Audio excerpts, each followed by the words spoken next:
Asterisk, it was a hot May afternoon in Ouagadougou in 2025 when IBRAHIM TRORÈ received a call that would change everything.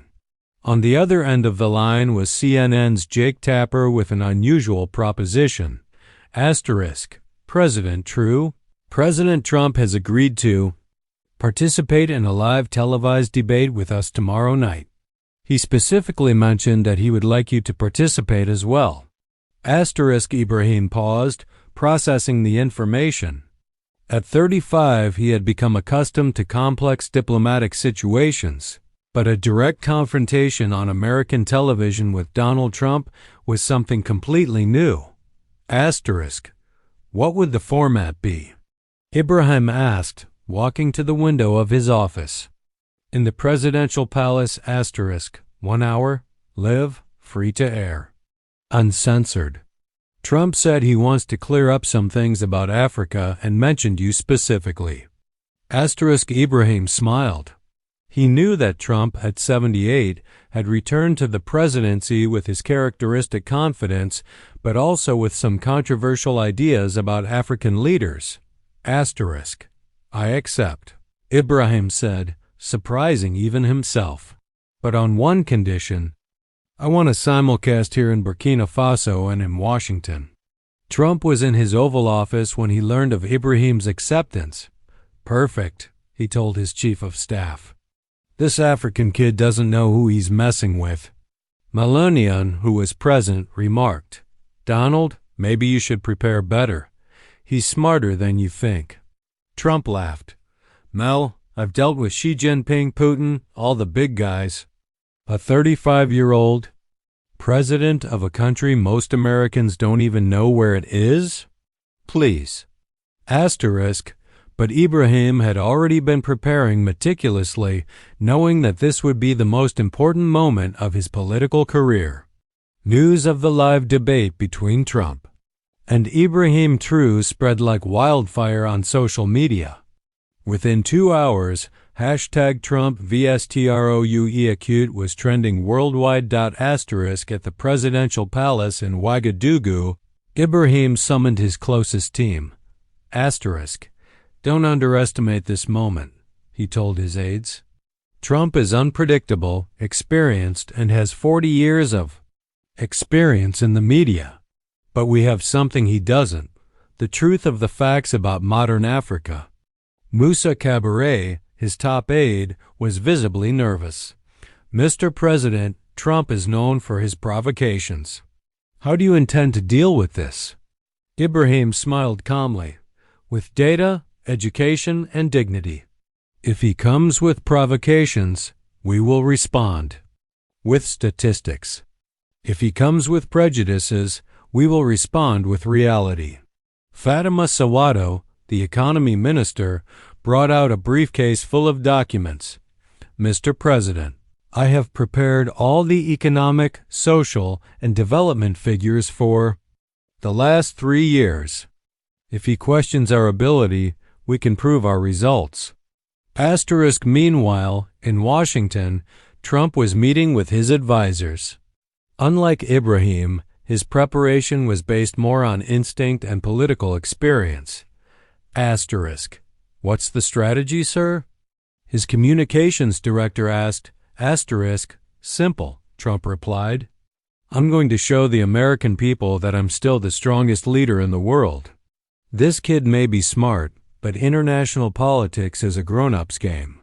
Asterisk, Steve Bannon, his strategic advisor, warned. Asterisk, Mr. President, TRORÈ is no ordinary opponent. He has a solid education, genuine popular support, and very effective rhetoric. Trump waved dismissively. Steve, you're overestimating him. At 35, I was building my empire. He's playing president. Asterisk, at CNN, Jake Tapper and his team were working feverishly to organize what promised to be the most watched debate of the year. Asterisk, on the morning of the debate, May 22, 2025. The world was talking about the showdown that would take place at 9 o'clock p.m. Washington time. Asterisk, in Ouagadougou, Ibrahim woke up at 5 a.m., as he always did, and continued his routine of exercise and meditation. His wife Ajura found him drinking coffee in the palace garden. How are you feeling? She asked, noting her husband's apparent calm. Confident, Ibrahim replied. We're not there to fight, but to educate. Many Americans have never heard the perspective of a young, well-informed African leader. In Washington, Trump was in the Oval Office watching pre-debate analysis on Fox News. The commentator was speculating. Trump has all the experience in the world, but Ibrahim Trorṟe has proven to be surprisingly articulate in his previous international appearances. Trump switched channels irritably. Fake news, he muttered. On CNN. Jake Tapper was making final technical preparations. 2 studios were linked by satellite, one in Atlanta, where Trump would be, and another in Ouagadougou, specially set up. For Ibrahim, this is a historic moment, Tapper told his staff. The first time an American president has debated live with an African leader on national television. At 3 p.m. in Burkina Faso, Ibrahim held his final preparatory meeting. Dr. Ouedraogo, the foreign minister, offered final advice. President, remember you represent not just Burkina Faso, but a whole new generation of African leadership. Ibrahim nodded. I will not disappoint. At 6 p.m. Washington time, Trump arrived at CNN's Atlanta studios wearing his signature blue suit and red tie. He greeted Jake Tapper with his usual confidence. Jake, I hope your African friend is ready, he said with a smug smile. In Ouagadougou. At 11 p.m. local time, Ibrahim entered the temporary studio set up in the palace wearing an elegant black suit, representing the sobriety and seriousness he wanted to convey. At 9 p.m. in Washington, 2 a.m. in Ouagadougou, Jake Tapper opened the most anticipated program of the year. Good evening, America. Tonight we have a historic debate between President Donald Trump here in Atlanta and President Ibrahim TrorØ, live from Burkina Faso. The screen split, showing Trump in his plush studio and Ibrahim in a simpler but elegant setting with the Burkina flag in the background. President Trump, you specifically asked to debate President TrorØ. Why? Trump leaned forward, flashing his signature smile. Jake, it's simple. I'm tired of inexperienced leaders talking about international politics as if they know what they're talking. About TROWA may be popular at home, but global politics is serious business. Ibrahim remained calm, a slight smile on his face. When it was his turn to respond, his voice was firm but respectful. President Trump, with all due respect, experience is not measured by age alone. If we measure it by what we have accomplished for our people, I think we have a lot to discuss. Trump laughed audibly. Boy, I was a billionaire at 35. You're running a country that most Americans can't even locate on a map. It was exactly the provocation Ibrahim had been waiting for. Without losing his composure, he replied, President Trump, you are right about one thing: many Americans do not know where Burkina Faso is. But that reflects more on the American education system than on the relevance of our country. Trump became visibly irritated. What are you implying? I'm not implying anything, Ibrahim said calmly. I am stating a fact. Burkina Faso is the 74th largest country in the world with 22 million people, valuable mineral resources, and a strategic position in the heart of Africa. Perhaps the question is, why don't Americans know this? Jake Tapper chimed in, President TrorØ, how do you respond to criticism about your age and experience? Ibrahim's response would leave Trump completely speechless. Ibrahim looked directly into the camera, ignoring Trump for a moment, and addressed the American audience. We'll answer with hard data. At the age of 35, I reduced extreme poverty in Burkina Faso by 31%. At the age of 35, I built 1,200 new schools and 89 health centers. At the age of 35, I reduced terrorist attacks in our region by 72%. Trump tried to interrupt, but Ibrahim continued. President Trump, you like numbers, don't you? Let's compare them. In 3 years of office, I increased Burkina Faso's GDP by 47%. What was the average growth during your first presidency? Trump looked visibly uncomfortable. That's different. The American economy is much more complex. You're right, Ibrahim agreed. It is more complex. You inherited an already developed economy. I inherited a country devastated by decades of mismanagement and terrorism. And yet, our proportional results are impressive. Jake Tapper, sensing the tension, asked, President Trump, how do you respond to these numbers? Trump tried to change the subject. Look, Ibrahim may have some interesting numbers, but let's talk about serious matters: international security, relations with China, Russia. Perfect transition, Ibrahim interrupted politely. Let's talk about international security. Burkina Faso is now the most stable country in the Sahel region. Our counter-terrorism methods are studied by France, Germany, and even the Pentagon. As for relations with China and Russia, we maintain balanced diplomacy without compromising our sovereignty. Trump was visibly frustrated. You're getting off topic.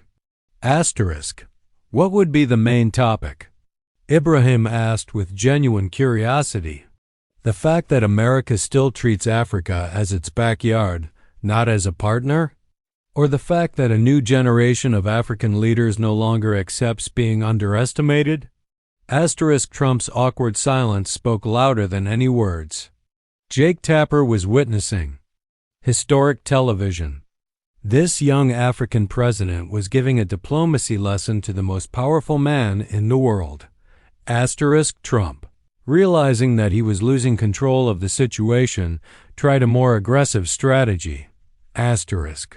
Okay, Ibrahim, you want to play hardball? Here we go. Your country receives billions in foreign aid. Without our help, you would be nothing. Ibrahim's response was devastating in its simplicity. President Trump, I just checked the data with my team during this commercial break.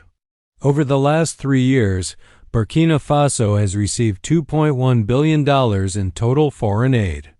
In the same period, we exported $7.8 billion in gold, cotton, and other resources. Mathematically, we are a net creditor of the international community. Trump was speechless for a few seconds. That can't be right. I can send the spreadsheets to your team after the show, Ibrahim offered gently. It's data from the World Bank, the IMF, and our own Ministry of Economy. Jake Tapper seized the moment. President Traoré, how do you explain such a drastic economic shift? Ibrahim smiled. 3 main factors: a rigorous fight against corruption, massive investment in education and agriculture, and the negotiation of fairer mineral contracts. We have replaced the poor country mentality with a fast-developing country mentality. Trump tried to regain ground. Okay, but what about democracy? You came to power through a military coup, correct? Ibrahim admitted without hesitation. We came to power in an unconventional way in 2022, but since then, we have held 6 local and regional elections, all with international observation. Our next presidential election will be in 2026, and I intend to run democratically. Trump struck again. Easy to talk when you control everything. Ibrahim laughed genuinely. President Trump in the last month, our free press has published 47 articles critical of the government. How many articles critical of your administration have the American press published in the last month? The question caught Trump off guard. That's different. The American media is biased. Asterisk, then we have something in common, IBRAHIM said. We both deal with critical media. The difference is how we respond to it. Asterisk. The audience was watching something unprecedented, a young African leader dialectically outdoing the American president on national television. Jake Tapper, sensing the historic impact of what was happening, decided to ask the question everyone wanted to hear. Asterisk. President Traoré, what is your direct message to the American people? Asterisk. IBRAHIM paused, looked directly into the camera, and spoke with a sincerity that pierced the screen. Asterisk. America. You are a great people with great values, freedom, democracy, innovation. But your leaders sometimes forget that these values are only powerful when applied universally. Africa does not need saviors. We need partners who respect us as equals. Trump tried to interrupt, but IBRAHIM continued. President Trump, you have built an impressive business empire. I admire that. But leading a nation is different from running a company. It is not about profit. It is about human dignity. Trump looked clearly uncomfortable. I know how to lead. Asterisk. Of course you do, IBRAHIM agreed. But perhaps it is time to lead with humility instead of arrogance. America can be great again, but not by putting others down. It can be great by helping others grow too. Asterisk. The remark echoed around the studio. Even Jake Tapper was impressed by the elegance of the response. Trump tried one last card. Asterisk. You are very eloquent, IBRAHIM, but international policy requires strength, not just fancy words. IBRAHIM smiled. President Trump, strength without wisdom is just violence. Wisdom without courage is just philosophy. Effective international policy requires both. And true courage is sometimes admitting when we are wrong. Asterisk. Trump was silent for several long seconds. For the first time in decades, the man known for always having the last word was at a loss for words. Asterisk. We have 5 more minutes, Jake Tapper announced. Final words? Trump tried to regain control. Americans, you know me. You know I always defend our country first. IBRAHIM waited his turn and said simply, I also defend my country first. The difference is that I believe all countries can prosper simultaneously. It is not a zero-sum game. Asterisk. The debate was drawing to a close, but the impact was only beginning. As soon as the show ended, social media exploded. Within 10 minutes, Morek Traoré destroys Trump was trending worldwide. Comments poured in like a flood. Asterisk. Greater than this young African president just gave a diplomacy lesson on American TV. Asterisk. Trump has been completely outclassed by someone 43 years his junior. Asterisk. IBRAHIM Traoré should be giving leadership lectures at American universities. Asterisk. In Washington, Trump's team was in a panic. His communications director was trying to do damage control. Asterisk. Mr. President, we need an immediate response. Trump, visibly dejected, muttered, How did this kid make me look like an amateur? Steve Bannon put it bluntly. Because you completely underestimated him. Traoré is no ordinary politician. He is the product of a new generation of educated, articulate, and confident African leaders. Asterisk. In Ouagadougou, it was 3 a.m., but IBRAHIM was still awake, receiving congratulatory calls from world leaders. Macron called from France. Asterisk. IBRAHIM, you represent the future of global diplomacy. The Chinese president sent a message, a stunning display of young leadership. Even Putin sent a message. Russia is interested in expanding partnerships with visionary leaders like you. Asterisk. In the United States, The reaction was equally intense. Jake Tapper declared live on air, asterisk, "In 25 years of journalism, I have never seen a debate so one-sided. Trorे़ was polite, factual, and devastating." Asterisk on Fox News. Even conservative commentators acknowledged, asterisk, "Let's face it, this young African president made Trump look unprepared." Asterisk, the New York Times ran an extraordinary editorial, asterisk IBRAHIM Trorे़'s performance marks the end of an era when Western leaders could underestimate African intelligence. Asterisk Harvard and Yale immediately sent out invitations for IBRAHIM to give lectures on modern leadership. On Twitter, American celebrities reacted.